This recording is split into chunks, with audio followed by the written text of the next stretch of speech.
Hello, this is Eric Boyce, CEO and Chief Investment Officer for Boyce & Associates Wealth Consulting, and welcome to Charts and Chat for December 14th of 2025.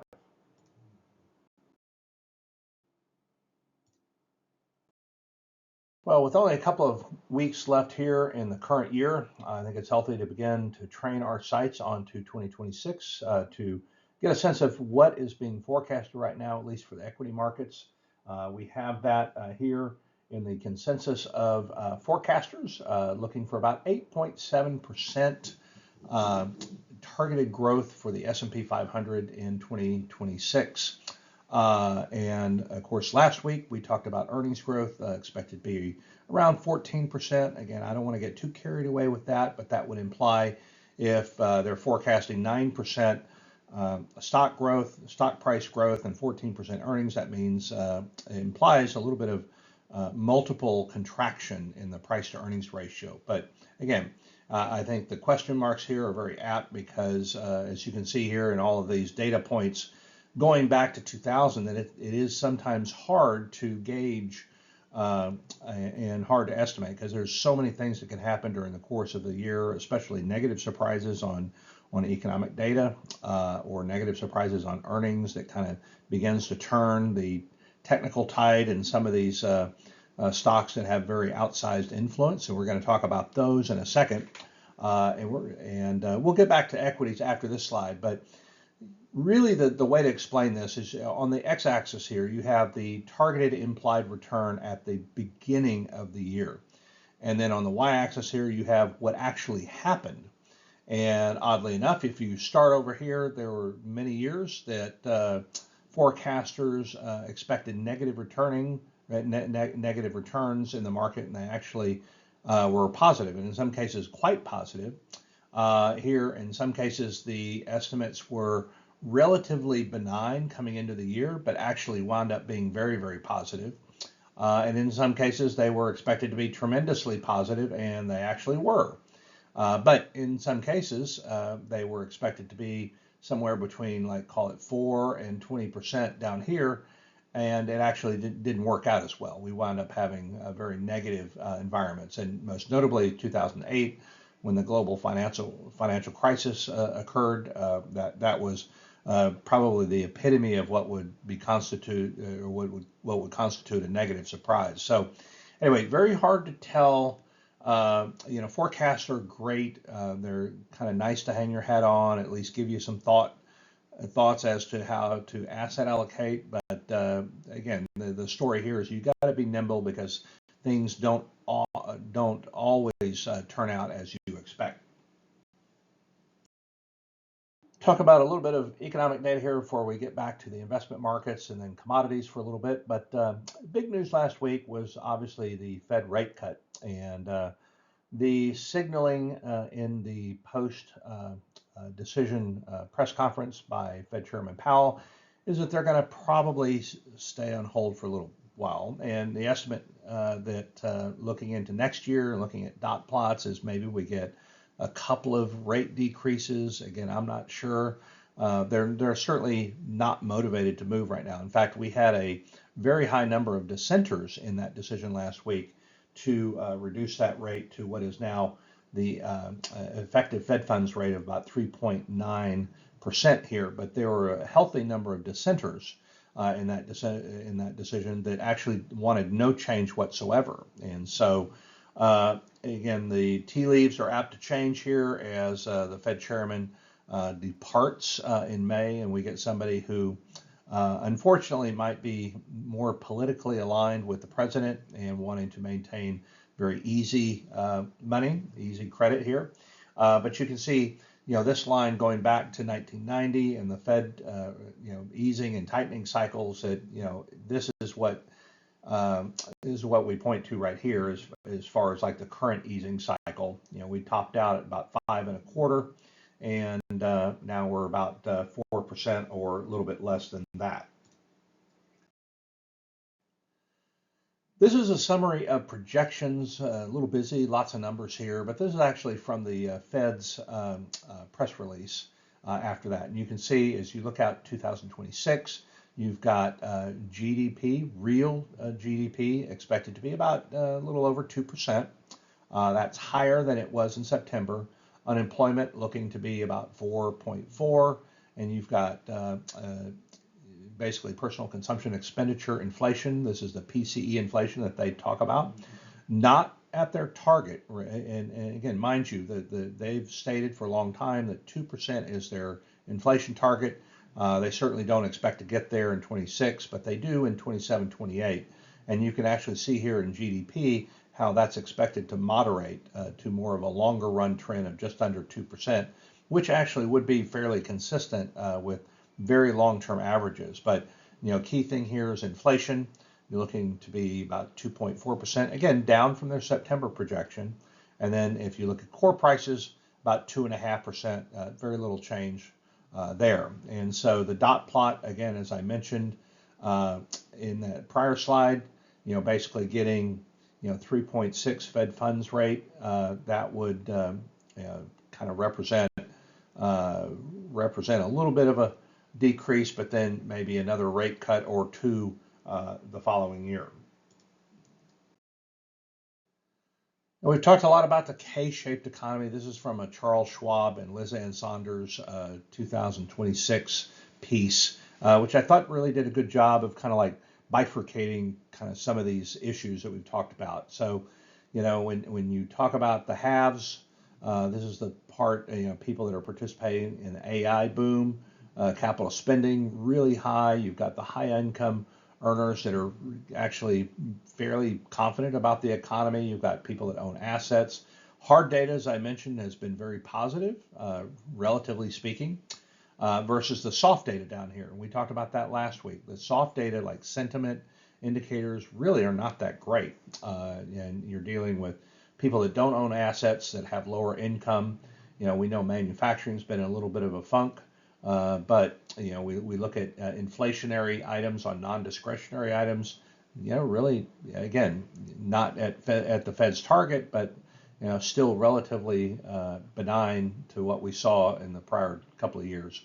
Concentrated stock positions have done quite well, where the other 490 are actually, from a value standpoint, not actually overvalued by any stretch. Maybe a little bit higher, as we've seen in previous weeks, relative to their long-term price to earnings averages. But again, the other 490 stocks certainly haven't participated in the broader rally, although that breadth does seem to be improving.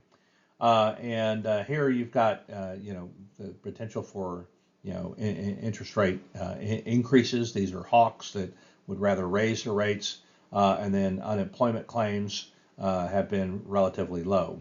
Continuing claims, actually, we did see some moderation in that, but bottom line here is that you've got sentiment is weak. You've got lower income people that don't own assets that are not feeling as good about the economy, whereas here you're dealing with the upper income cohorts, and you're dealing with parts of the economy that are experiencing massive expansion, notably artificial intelligence. So puts and takes here, but this is a good chart that kind of summarizes that.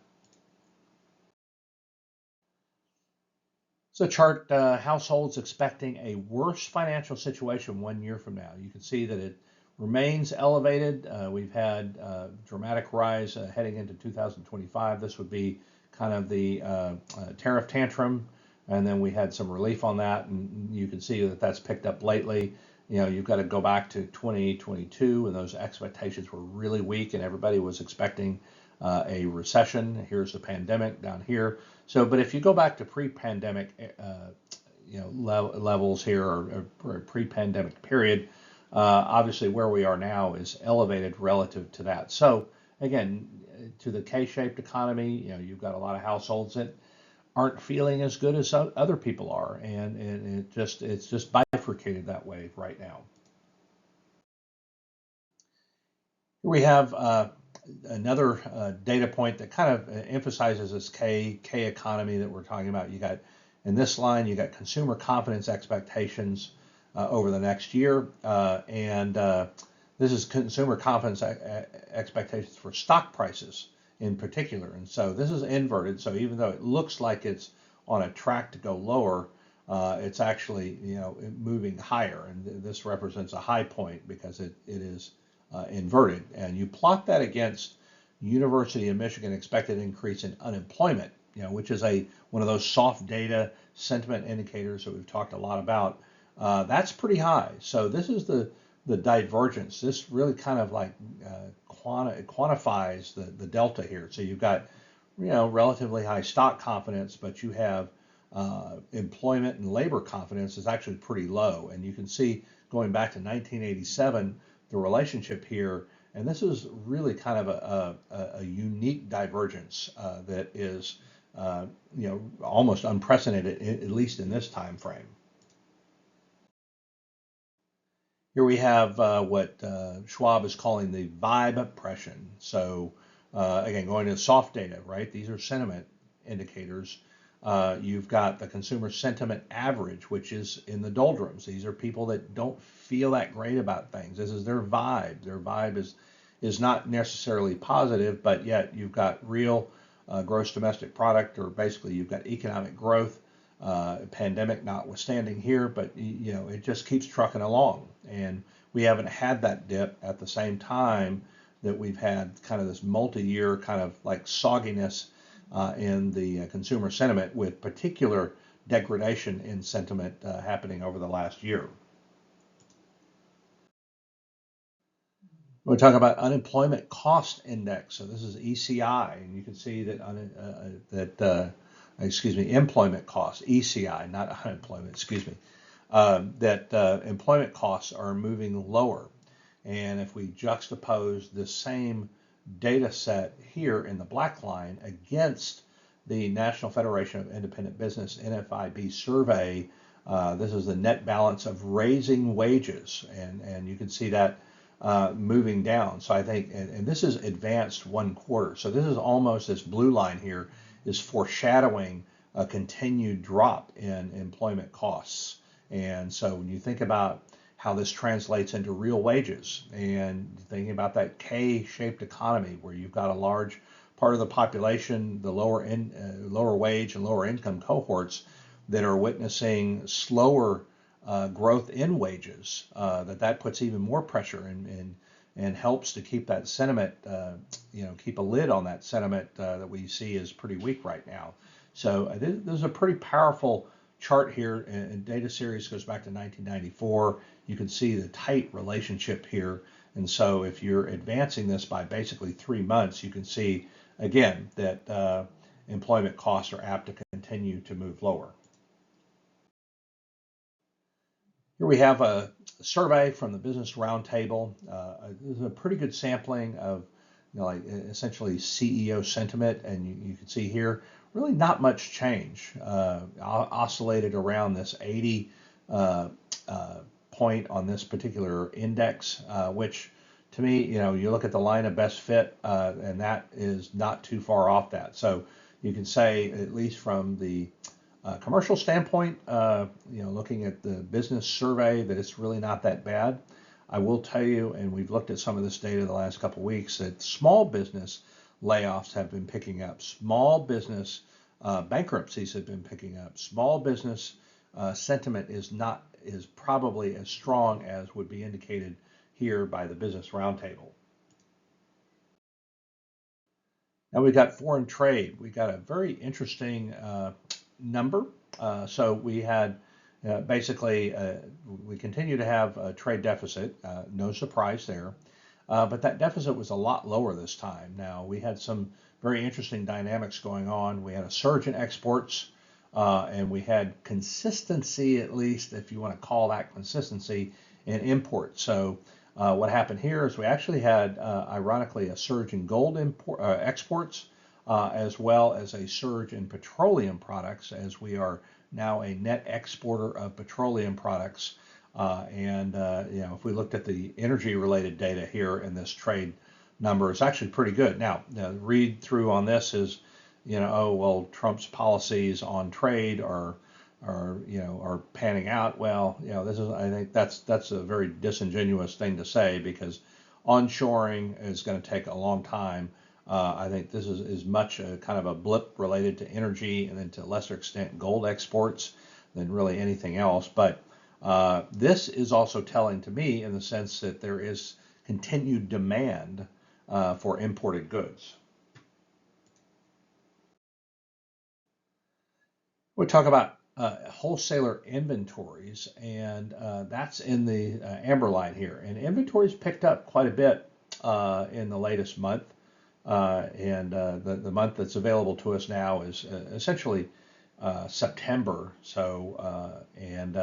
This is the basically sales change on a monthly basis. So sales were maybe off a little bit.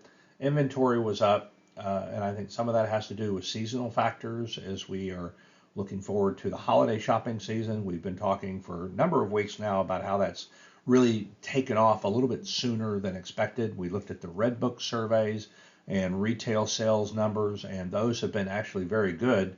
So probably not a surprise to me that inventories are up, but the risk is that when we get into January, February, because inventory is a little higher, and if inventories are moving higher than sales, which was certainly the case last month, then you could see probably a downtick in production as those inventories are being worked through. But again, that's a little speculative. We'll have to wait and see what that data holds in the first quarter of next year.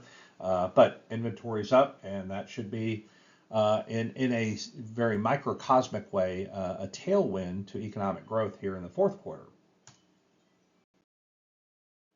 Here we have a percent change in various components of travel.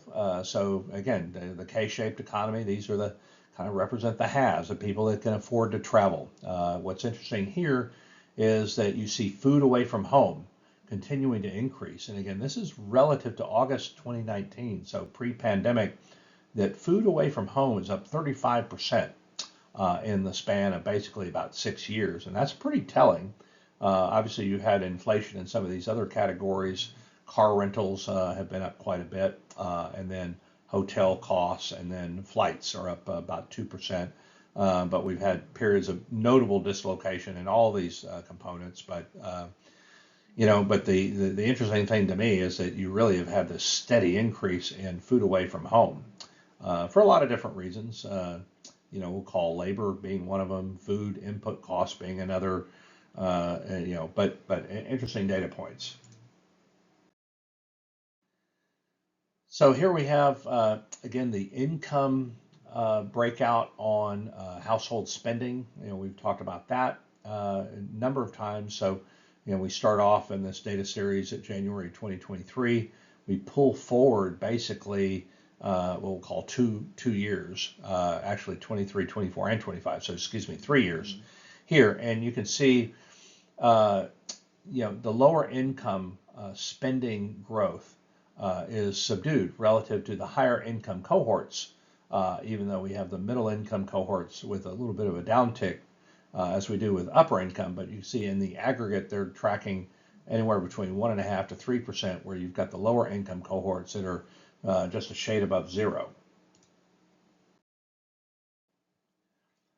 Multifamily rent growth, we have recent charts of the week here. We've talked a lot about the real estate markets. This happens to be the residential multifamily, or call it apartment market. You can see here Austin, very, very soft on rents. In fact, if you check the boxes here, you got Houston negative, Dallas, Fort Worth negative, San Antonio negative, Austin negative.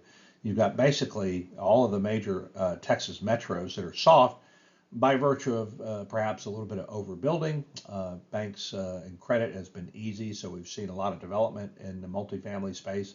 And I think this is something that you're seeing as a result of that. Now, having said that, other areas of the country that are witnessing strong growth, perhaps in areas where there is a dearth of housing and rental being viewed more on a favorable basis here, and price competitiveness basis as well.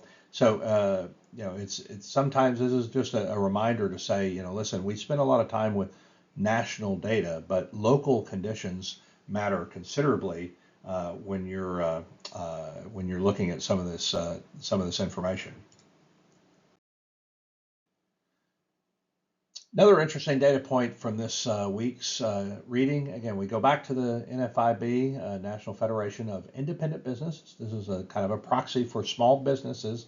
And this chart is showing us what that average interest rate paid on short-term interest rates is. And it's about 7.9, call it like 8% for small business short-term loans. And you can see that the small businesses have had some relief. It hasn't translated as much, with the interest rates coming down on that short-term debt, it hasn't translated as much to small business owner sentiment overall, but it certainly is indicative of some easing of some of the pressures that small businesses have faced in terms of the cost of capital. Comment on PCE, which is our inflation proxy, as we mentioned before. It's what the Fed looks at. We've got PCE in blue, core PCE here in this amber color. You can see that both of those tracking north of the Fed's 2% target. We saw that in the table of the Fed expectations, that they do expect to get down closer to that in 2026 and then certainly in 2027. But right now they're content to say, hey, listen, the labor market's softening. We're going to focus on that and let that be the justification for us to reduce interest rates. But inflation we'll monitor, but that's not the one thing right now. But again, inflation tracking higher than the long-term projections and target. All right, now within inflation, this is switching gears slightly. This is going to the consumer price index. So this is basically what this data, and there was more information in this chart that I cut out, but basically when you go back to December of last year, you had 42% of items in the consumer price index, the CPI basket, that had inflation levels above 3%. And as we just showed you, inflation's tracking around 3%-ish. And but back in December of last year, you had 42% of items that were above that. And fast forward to September, again, kind of because of the shutdown and stuff, we're waiting on some of this anecdotal data, but you can see that almost 50% of the items are above 3%. But in this case, we had a couple items that were well north of 15. We don't have that here. We just have the skew slightly over here. So items more than 3% are a little bit more than they were in December, but overall inflation appears to remain somewhat anchored. This chart was very interesting to me. It represents retail equity purchases, so not sales, but equity purchases of on a 3-month rolling basis in billions of dollars. And so what's interesting to me, and we'll see a little bit more on this in a second here, but you've got the Mag 7, which were all the rave last year, right? In 2024, 2025, actually not so much, because we've had retail purchases. If you back out Meta or Facebook, if you want to call it that, it's actually been trending lower at the same time that we've had, all other ETFs witness fairly strong inflows. And so that bloom, if you will, is off the rose. Now, that's not to say that all the Mag 7 are going down, because that's not the case, and we'll show you that in a second. But they certainly have underperformed relative in some components to the rest of the market, which is witnessing strong inflows at the moment. Look at some global earnings, and it's very interesting here. You've got world technology. This is probably not a surprise to anybody. This is what's been driving a lot of the enthusiasm in the markets. You've had earnings that have really accelerated much beyond the level of earnings growth that we've seen in non-technology sectors. Again, respectable growth, and not dissing that at all. And this is, actually the genesis of this was actually in 2010, 2011, when we see that those two were kind of indexed together, and you can see the breakout over years and years of technology versus the technology earnings. So on a relative earnings growth basis, what this chart from Schwab is telling us is, you've got the S&P 500. And in fact, we talked about last week, some surveys were calling for 14% earnings growth next year. Schwab is looking for about 13%, which again would be above the current year. But not to be left in the cold are some of these other important markets. You've got your European Monetary Unit, basically call it Europe. You've got Japan and emerging markets, EM, expected to post really stellar growth this year. And even EFA, at least from a year-over-year basis, to see a breakout, the EFA here, yes, showing a breakout relative to what is expected here in 2025. So power of diversification is real, and sometimes these other markets need a little bit of an aggressive catalyst, but the value is there, and the earnings growth is actually there, at least from these projections. Here we have emerging markets valuation, again, talking about how emerging markets are really not out of line. You've got the S&P 500, which is, arguably, trading at 22 times here, which is far above its level. And you've got emerging markets, which are really not that far above their line. You might say that they're slightly overvalued relative to their historical average, but not egregiously so. Certainly, as you look at the S&P 500, which obviously we know has been dominated by those large tech stocks. Here we have a risk appetite and the outlook for the equity markets. And so we've talked about this too. Risk appetite is picked up. We've shown you the AAII surveys where we've had a broad reversal in sentiment. So this is, folks that are interested in taking on greater risk in their portfolios, which means more equity investment, which means more money flows into equities, which is certainly good for stock prices and other risk asset prices. Here you've got the near-term market outlook, greater expected gain. So again, we kind of saw that a little bit a few charts ago, that there's a lot of optimism heading into 2026. This is a chart that I was referring to before. You've got basically a large part of that Mag 7, which has actually underperformed the S&P 500 this year. Now, NVIDIA, and you've got Google, which have done quite well this year. And those are, I'd say NVIDIA itself with its market cap probably accounted for, at least a third of the market growth this year. And then Google obviously has been influential as well. But not all boats are lifting within the Mag 7 right now, or at least not on a relative basis. Here we have the dollar. Dollar remains fairly anchored here. Soft dollar obviously implies that our imports are a little bit more cheap to foreign buyers, or I'd say our exports to other markets are more attractive to those buyers in those other markets. And conversely, imports are a little bit more expensive because of the weakness in the currency. But takeaway here, the trends seem to be fairly well anchored at this point. Long-term interest rate. This is very interesting. So in the green line, we've got the Fed funds, and we know that Fed funds have come down. We've got basically consecutive rate cuts to bring us down to where we are now.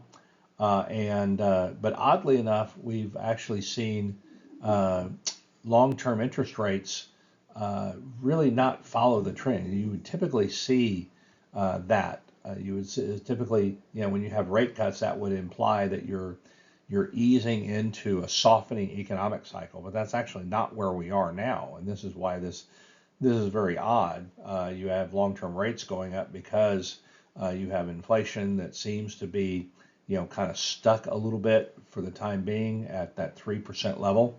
And you have to build in your term premium and and I think also to some degree, your inflation expectations that are really kind of consistent. So we go back to September, October 2024. You can see that that was a very different environment, and we do have, with a little bit of kink at the kind of that 6 to 9 month level. Otherwise, we've got a positive sloping yield curve, which in the broad sense is healthier. So here's our spread between the 30-year treasuries and the 10s. So, and you can see that that continues to widen. Again, very healthy for the economy. You can see that that's been going on for some time now, with a little bit of hiccups here and there. But again, that's I view that as positive. So this is what I was referring to before. Usually when you get Fed rate cuts, and this represents various points in time where we were in a easing cycle, or when the Fed is cutting rates, that usually you saw the 10-year yield dovetail with that. And so we started this easing cycle in 2024, and that has not been the case. Actually, 10-year yields have gone up. So this is just another chart that kind of underscores the comments I was making a couple slides ago, that we're in a very odd environment. Here we have a chart I thought was very interesting. This encompasses a lot of different categories of wealth, not just like stocks, but also real estate, homesteads, things like that. But we've had this consistent rise in the wealth concentration of people at the older age cohorts. And again, we spent a lot of time thinking as wealth managers about the transitional elements of wealth management when you're trying to connect to the younger generation, that a lot of this wealth is going to be transferring here in the coming decades. And with basically call it 32% of all wealth is held by people above the age of 70. And you think about life expectancy, so on and so forth. This is going to be a very dramatic generational wealth transfer event as it plays out in the coming years. Talk about the fixed income market. We've got the MOVE index, which is a measure of bond market volatility. And here we've got in the dotted line, we've got central banks that are hiking versus cutting, and we've seen a long period of these foreign central banks that were cutting, and now that's turning around, and we're getting a few more hikes. And so when we start to get that, the implication here, data supplied by Merrill Lynch and reported by MRB Partners, is that you're going to get more bond market volatility. And again, go back to 2020, certainly 2022, 23, we saw a tremendous amount of volatility. I mean, more volatility in bonds than we saw in equities, to be honest with you. And that has reversed itself somewhat, but I think that number is going to pick up here with the actions of central banks. Now we're talking about some commodities here. We've got crude oil futures continue to go down. What I find interesting here in some of the near-term data, this has actually been the case since the summer, you got stocks that are below their 5-year averages. I mean, they're at the very bottom of that. So call it, inventory's low. And usually when you have low inventory in the face of steady or rising demand, it's going to put upward pressure on prices. So I think there is a bias for this to turn around. Again, we saw rising beginning of the year. As of July, that's been going down, but I do think you're going to see a reversal because these stocks remain pretty low. And even when you get down to the derivative products, gasoline stocks remain low, so gas prices may go up. Distillate stocks remain low too. So you think about kerosene, you think about machine oil, you think about all these different derivatives, they're apt to go up in price a little bit too. Here we have silver futures. We've talked a lot about gold. Silver has not been left behind. It's been very strong here. We look at copper. Copper's also been strong. This has more implications in the construction sector for costs of production, cost of construction. Think about electrical wires and all sorts of conduit that you've got copper. They use copper for. The fact that that's going up is obviously inflating prices for firms that are doing residential and non-residential construction. We've got live cattle futures. We've talked about how beef prices have gone through the roof because of thin herds over the last several years, and there's other issues at bay here too. Exports of beef have been kind of called into question with the tariffs. We did see some relief in that, but now we've seen a little bit of a reversal. In fact, the 50-day moving average, we've actually bumped right through that again. So technically, not necessarily a great sign for beef prices, which are already high. And then cocoa futures, we see that turning around a little bit after a period of degradation there. Lastly, we have soybeans. It's kind of feel a little bit like some other things, like cocoa. In fact, that you've seen kind of this silent gradual rise with some oscillation here. You saw the spike, and as we're coming off that spike, and we're kind of sitting right at that 50-day moving average right now. So soybeans a little bit elevated as well. That's all we have for the charts this week. Hope you've enjoyed it. Have a great week. We'll have one more chart of the week this coming week as we really get ready for the end of the year. We'll also do a market minutes as we kind of summarize some of the thoughts heading into 2026. Hopefully you'll look forward to that. We'll have more information on that later. But the last week of the year, we will likely take off and just get ourselves prepared for the new year. Have a great week, and we'll talk to you soon.